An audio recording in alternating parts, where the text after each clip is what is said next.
My name is Hania Malik, and if you met me today, you'd see a confident entrepreneur, a leader, someone who built a life from scratch.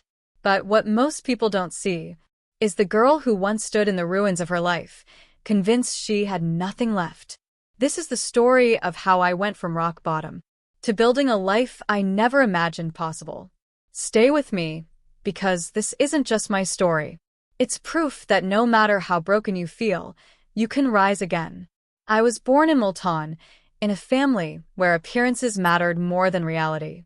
My parents weren't cruel, but they were critical.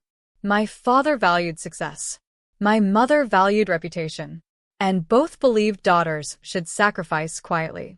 On the outside, we looked like a respectable middle-class family. Inside, the cracks were already showing. Every achievement I made was measured against someone else. Every mistake was magnified. And every dream I had was dismissed as unrealistic. Even as a child, I learned to smile in public and cry in silence. After school, I dreamed of studying abroad. I applied for scholarships, worked part-time tutoring kids, saved every rupee. When I finally got accepted into a university in Malaysia, I thought my life was about to change.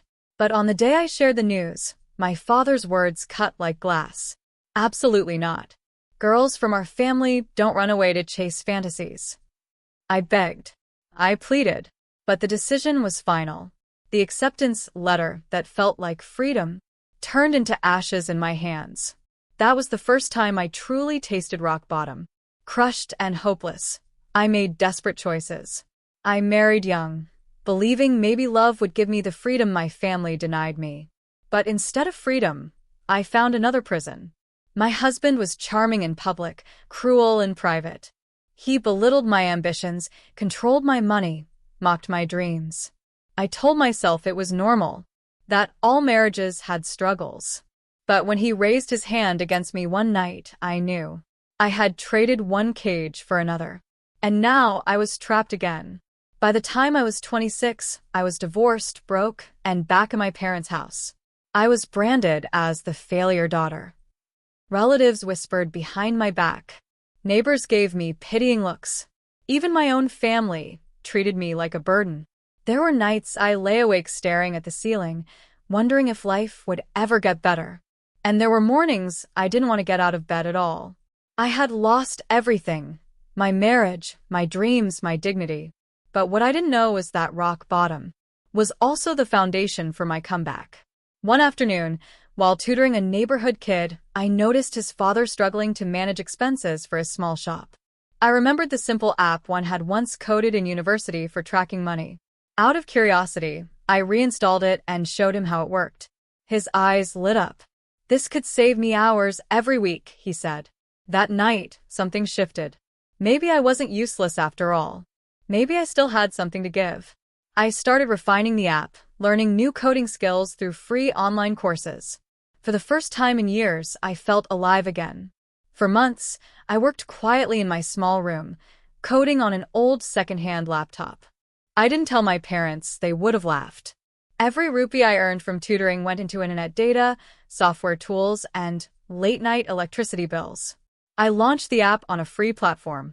At first, only a handful of shopkeepers used it. But slowly, through word of mouth, the number grew. By the end of the first year, I had over 500 users. It wasn't much money yet, but it was proof.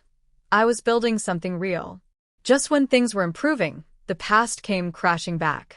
At a family dinner, my father announced, "Hania has created a useful app, but we're thinking of letting Ian, my younger brother, take charge of the business side.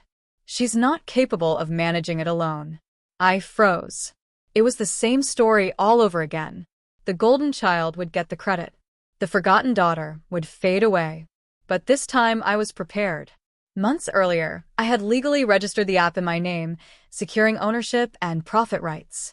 When my father tried to hand my work over to my brother, I calmly placed the documents on the table. "This belongs to me," I said. And for the first time in my life, I wasn't asking for permission. That confrontation became my turning point. I stopped living for my family's approval and started living for my own vision. I began networking with entrepreneurs, pitching my idea at events, seeking mentors. I improved the app, added new features, hired 2 part-time developers.